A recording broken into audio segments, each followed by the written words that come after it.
Welcome to our channel. If you want to link your Peacock account to your smart TV, follow these easy steps to start streaming your favorite shows and movies. Step 1. Turn on your smart TV and make sure it's connected to the internet via Wi-Fi or Ethernet cable. Step 2. Navigate to your TV's App Store, which might be called LG Content Store, Samsung Apps, Google Play Store, or something similar depending on your TV brand. Step 3. Search for the Peacock TV app in the App Store by typing Peacock in the search bar. Step 4.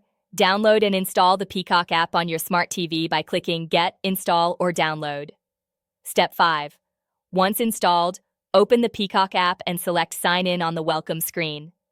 Step 6.